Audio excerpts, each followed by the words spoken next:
This is Case of the Week, Perihilar Cholangiocarcinoma, also known as Klatskin Tumor. I'm Dr. Dan Koble from Radiologist HQ. Let's look at the case and then I'll review some key learning points at the end. So we'll start with this intravenous contrast-enhanced CT scan of the abdomen. Here we're at the level of the hepatic dome.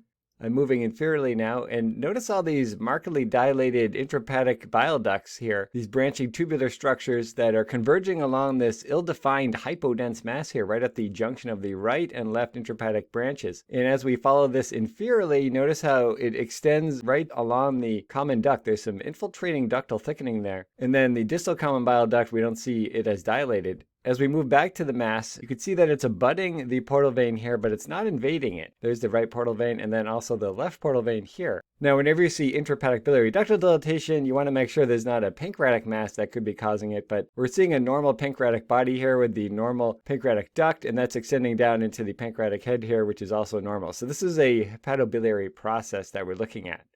Now, looking at the coronal reformatted images, you can again see the markedly dilated intrahepatic bile ducts there on the left and then also on the right. And here we see abrupt truncation here of that right duct at the level of the mass here. There's the mass, it's abutting the portal vein, but again not invading it. And here you very nicely see how it's extending along that common duct as an infiltrating soft tissue mass. But then the distal common bile duct, we don't see any dilatation there. Here's the normal pancreatic head, we don't see any mass there as well or any pancreatic ductal dilatation.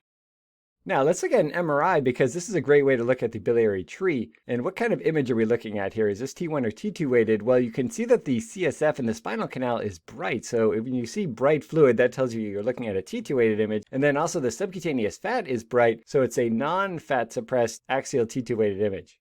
Now let's move inferiorly. Again, we're seeing that markedly dilated intrahepatic biliary tree on the right and the left, and that's converging along this mildly T2 hyperintense mass here at the junction of the right and left ducts. And when I say mildly T2 bright, I mean relative to the adjacent liver parenchyma. It's actually dark relative to this fluid in the biliary tree. Now, as I scroll inferiorly here, watch the mass, and you'll see that the common duct at the level of the mass is obliterated, and that's why we have the upstream biliary ductal dilatation. But then notice here, we're starting to see it reemerge here. There's the common duct, and then there's this infiltrating soft tissue of the mass extending along it. And we can see that very nicely on these axial T2 weighted images. And then here, notice that the duct looks normal at this point. We're seeing a slightly thickened but otherwise normal biliary epithelial wall. And that we can follow that all the way down into the pancreatic head, where we see the pancreatic duct here and no pancreatic head mass. And there's the contracted gallbladder here. Now let's take a look at that portal vein. So here's the right portal vein, and then there's the mass abutting the portal vein, but we don't see any invasion into the portal vein. Now you might ask, why is the portal vein black? Well, flowing blood on T2 weighted images will look black. That's why we call it a flow void. There's the blood in the IVC and then also the aorta. When you have occlusion or thrombus, you'll lose that flow void and the vessel will look bright. Unfortunately though, you also see that with really slow flow or even reversed flow, so it's not always a specific finding. Here we're looking at the coronal T2 weighted images, and we're seeing that ill-defined mildly T2 hyperintense mass again, and then we really nicely see that truncation of the right and left hepatic ducts at the junction of the mass. But also you can see that the distal common bile duct is normal. We don't see any distal cholangiocarcinoma and no pancreatic head mass. There's the pancreatic duct here coming down into the pancreatic head, which we have here, and that looks normal. Let's take a look at the post-contrast images. So this is an axial T1 fat-suppressed post-contrast series. You can see that the CSF in the spinal canal is dark, so that's T1, and then the subcutaneous fat is dark, so that's fat suppression. And we see contrast in the aorta. So what phase are we looking at? Well, we're seeing the cortical medullary phase of enhancement in the kidneys, and then this arciform enhancement of the spleen, meaning it's kind of tiger stripy. We're seeing the differences in the red and white pulp enhancement. The pancreas is also quite bright, and then we're not seeing much in the way of hepatic parenchyma enhancement yet. So this is an immediate post-contrast phase image, and notice the mass is right here. It's centrally hypointense, but we're seeing some slight rim enhancement. We're seeing the dilated ducts leading up to it. And now if we move to the 1 minute post-contrast, you're starting to see the mass is starting to enhance a little bit. We're now seeing the hepatic parenchyma enhance and the portal vein. So we're in the portal venous phase here. The kidneys now are more homogeneously enhancing, indicating the nephrographic phase. And now we see contrast in the IVC, and the spleen is also more homogeneous. Now watch this mass as we move to the 3 minute post-contrast phase. You can see it's now enhancing more homogeneously. And on the 5 minute post-contrast, there's this slight progressive delayed enhancement. There are the dilated ducts leading up to it. If we look more closely at this 5 minute post-contrast phase, you can nicely see the demarcation of this mass with the adjacent T1 hypointense dilated ducts leading up to it.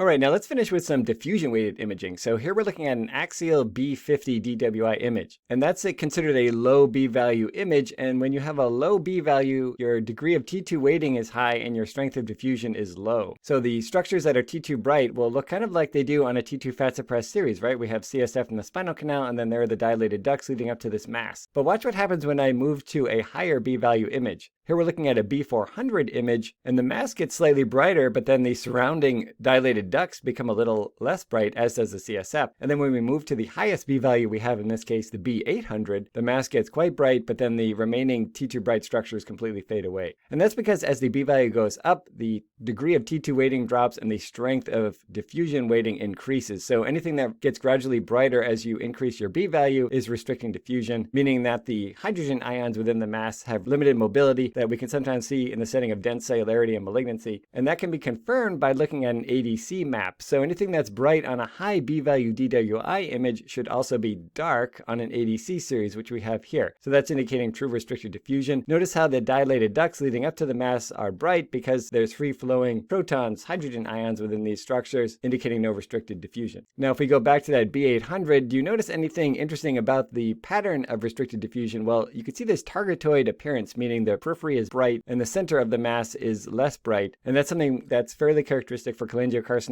that we tend not to see with hepatocellular carcinoma. So that's a feature you can use to help you differentiate from HCC. All right, let's look at some key points for perihilar cholangiocarcinoma, which you can also find in the episode show notes. So this type of tumor occurs at the bifurcation of the hepatic ducts. And I should mention that perihilar or hilar cholangiocarcinoma is now the preferred term as opposed to Klatskin tumor, although it's still often known as that. Poor Klatskin. And it's a primary malignant tumor of the bile duct epithelium. It's usually adenocarcinoma. Cholangiocarcinoma in general is the most common primary hepatic malignancy after hepatocellular carcinoma. And most of these will be extrahepatic, meaning perihilar or distal, as opposed to intrahepatic. The appearance is based on the growth pattern, and as described by the Liver Cancer Study Group of Japan, there's three categories. So there's mass forming, periductal infiltrating, and intraductal growing. And you can have a combination of patterns. So in our case, we had a mass forming pattern where we saw the discrete mass, and then as it extended inferiorly along the common duct, there was the periductal infiltrating pattern causing that ductal thickening. The intraductal growing type will look more like a papillary mass. There are multiple risk factors, including parasite infection. Nothing really good comes from parasites, right?